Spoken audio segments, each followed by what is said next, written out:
I don't know.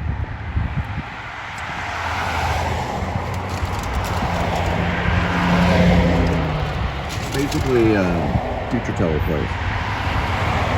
Palm Reader. It's in the basement of the Alamo. The basement of the Alamo. The basement. Basement. They're chickens. Trying to cover mattress pad there.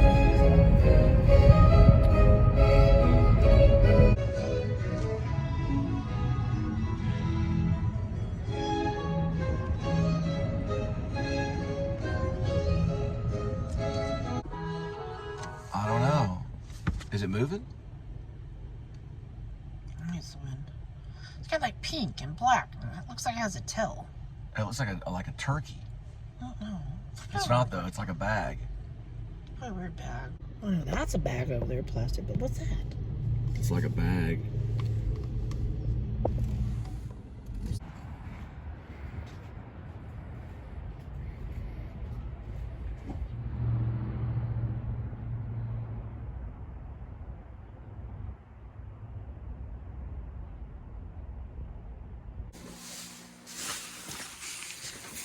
This has to be on the truck.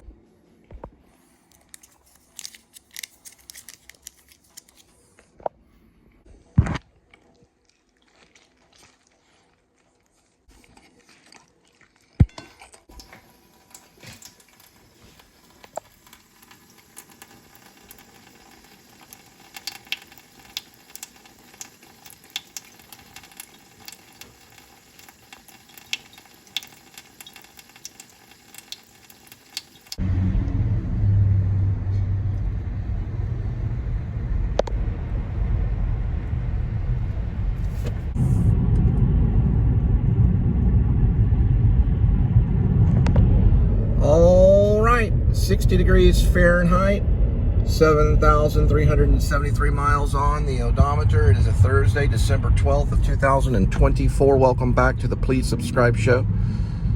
There was pre-vlog of Speed Queen. The final show for the daily for today, which is December 12th, should be up there a little bit before midnight. It's in parts because it gives me more titling options. And it's also color-coded, starting with usually green, then going to yellow, and then going to silent movie, and then black and white, and then another gray color, and then to a gold color, and then I think like a reddish-orange kind of color where the cat's in front. You can hear them typing. Then the finale of the show, you'll see in Linda, and she's like in the main event. She like vanishes, and then it goes to this eye, and it's like this Remo Williams kind of, we're not really Remo Williams, but kind of Asian garage band pre-made song. It's like an Asian Oriental, I guess you could say Oriental. He goes, and then it goes to PayPal. Yep. And it's got that's all original music at the end. It's called an outro. There's a butterfly. We did for a while. We opened it with Fugazi's Waiting Room. We did that for a little while and didn't get any trouble at all. But I figured, I'd get all Jordan the Lion style and have to cut out the 85 Nash, whatever it is, 86 Nash or 87 Nash, whatever he used for his open. And then all of a sudden that, you see later shows and it's just a flash that says Jordan the Lion. I did see another show though where the outro had it, so I don't know. Maybe he's doing it to save time. Don't know. He hung out with Shelley Winters. All right. So I did send the notes for chapter 41. No, 40. Yeah, 40. I thought I'm always like a chapter ahead. So chapter 40, we'll talk about the drones, talk about the compound bow. It's a black and white compound bow because it's basically black and white camo is what that is. I should have put camo on there. Maybe I will when I write it. It's a black and white camo compound bow where he shoots these arrows, which are basically like beacons. They have a thermal camera on, I should probably say scope, but it's a thermal camera on the actual drone. The small drone's about a little bit larger than a, I'd say, maybe a small pizza box. It goes flying in the air. Later on, when they get more, you know, more investigative and they're better at what they do, when they walk up to people and they have this little badge that says, "Hi, I'm RIB, Revolutionary Independent Branch," they'll probably use birds, so the drones will look like birds. And they're mostly for study and observation. The movie ends with them busting a corrupt cop in Fort Worth, known as Lieutenant Coppex, which I'm hoping Ray Fiennes will play. If I can't get Ray Fiennes, and we can get some other creepies. There's all type of creepy people. I even like creepy people that are like, you don't mind if I have a taste of your beverage, or you don't mind if I have a tasty burger, or whatever he said. All right. Now, Jed Wilson, hopefully Brad Pitt, because that's who I'm thinking about when I write it. He'd go a real good walloper on it. He'd say things like, "No guns me, no guns you," and things like, "Yeah, I'll go out there and get me 10 polar bear scalps," and stuff like that. So I don't know. We may have to see at the auditions. Over and out. And time for delivery.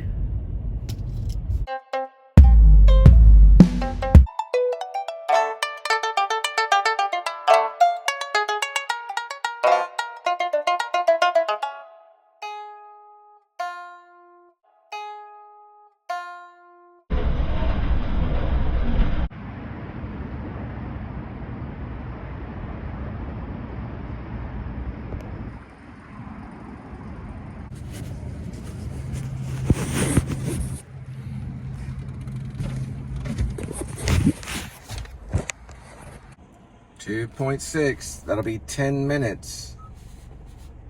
We will arrive at 6:12. We used 36.4, something like that, yesterday.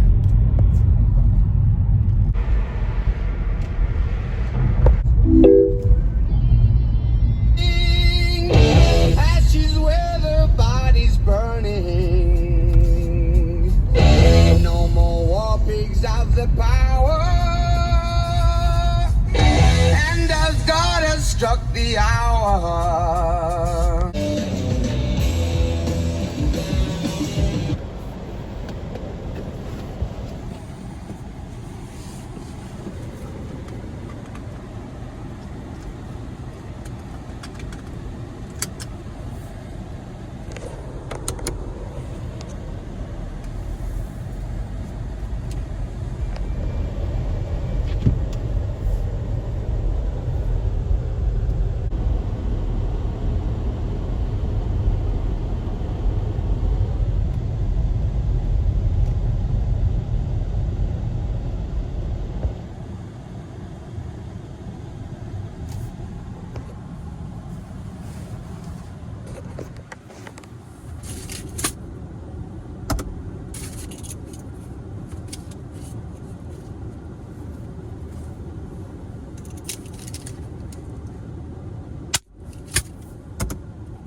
There could be some flashback sequences, or you could say memory. I always say memory.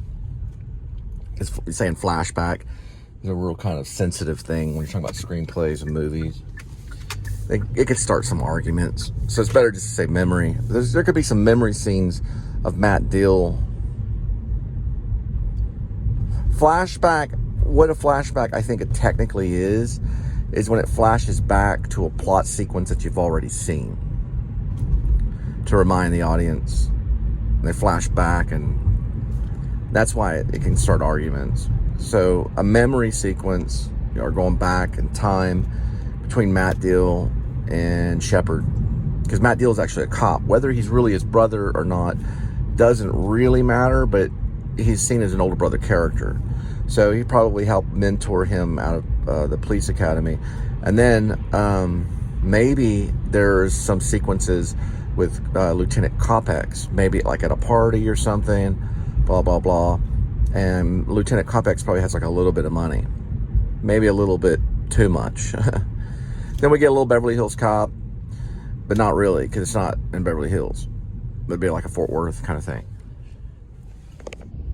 Now, Matt Dill probably knows a lot about canine units, because Shepard is a canine officer, so they're in charge of, like, you know, doing certain stops.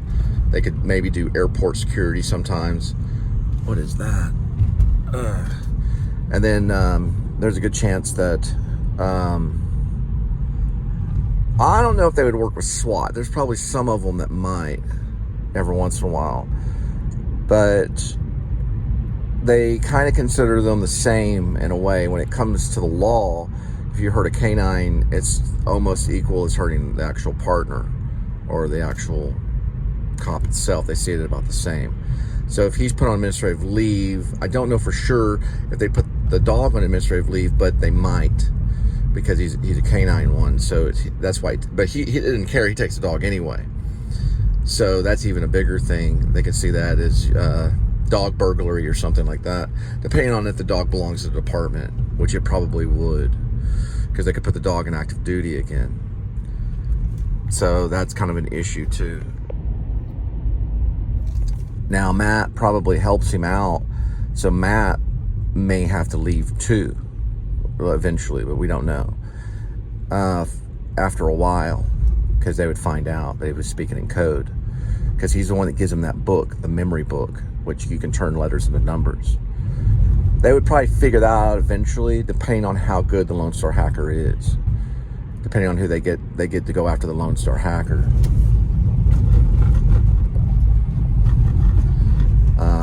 Anyway, what ends up happening is Doc Shelby finds all this out, because he's part of the RIB, which is Revolutionary Independent Branch. So they can, just like NCIS, well, I don't know if it's NCIS. No, I'm getting mixed up with something else. Whatever that Navy show is with the guy that played MacGyver, who was part of the Navy investigation. Is that NCIS? Navy Criminal Science Investigation. Navy Criminal Science, and NC. Oh, no. Navy Criminal Investigation. Let's see, NCIS, NC. What is CSI? Oh, okay, NCSI. CSI is Criminal Science Investigation, which is actually a literature term. It's like it's a fiction term. CSI, I don't know for sure if there's criminal science investigation. There's forensic science, but I don't know for sure if there's criminal science investigation. But there I think there is NCSI. If you look it up, you can find it on Wikipedia. Regardless, there's a difference between fiction and reality. But the Navy is in charge of all four branches of doing criminal investigation, or investigating, like doing the Sherlock Holmes stuff for the military branches. RIB, which is Revolutionary Independent Branch, would be in charge of really anything when it comes to revolutionary investigation. So they are basically mostly citizens with no connection to the military. So they couldn't have probably Shep part of it truly, because he'd have military ties. they wouldn't be able to have military ties. They're investigated by the people. That's RIB. So they'd find out, okay, well, so this guy's in the military, so he wouldn't be able to join, unfortunately. Because there'd be a conflict of interest. They're pretty serious people. They do patrol and stuff like that. And they usually base their interns on how well they can snipe from about a half a mile away. Okay, so NCIS is Navy Criminal Investigation Service. I understand. So that's contacted, and that's basically like the Navy. RIB has no connection with military. They're basically to investigate corruption or really anything. It doesn't even have to be military. It can or cannot be military, or it can be. It doesn't matter. Either or. It's basically it, but anyone that joins it cannot have military ties, and well, police ties is debatable, because if they have past military, it would be a conflict of interest. So it'd be a revolutionary independent branch, and yeah, they can investigate anything, just like you can.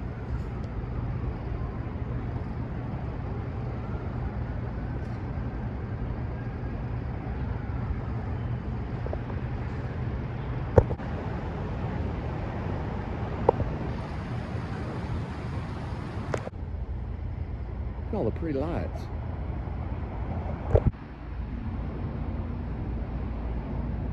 So you're probably wanting to know why Shep Dwight East was set up, or Shepherd Dwight East was set up. Well, he was set up because Lieutenant Coppex is not a good guy. He'd been going this weird kind of Kubrick style eyes wide shut thing, and he didn't like what he sees one time. So he gets all kind of like Silence of the Lambs a little bit, and he makes that mask. It basically looks like Shep. It makes him feel more comfortable. And he wears the mask to the Eyes Wide Shut event thing. A lot of them do. It's real weird. So he eventually does get busted, and then they don't find the original mask, but they find the mask making tools. Eventually, they find that he has links to them, because he goes to the secret warehouse to make them.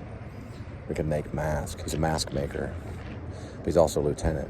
Lieutenant Coppex is really weird. He's been doing it for a while. He also got a few of his other buddies to kind of join in and stuff. It got real weird. So Doc Shelby found out about it, and thus RIB, Revolutionary Independent Branch. And see, that's the reason why Doc Shelby stops Lieutenant Coppex. They trank him, sent him to Alaska in his underwear. Sean Penn, FBI agent, shows up. They got enough evidence.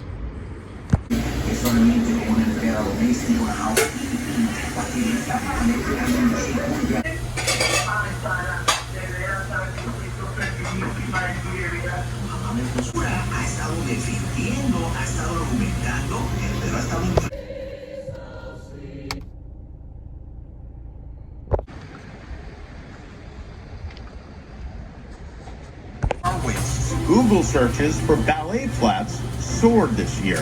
Which of the following is an actual ballet move? Half Nelson, double axel, plie. 1, 2, 3, iniciar.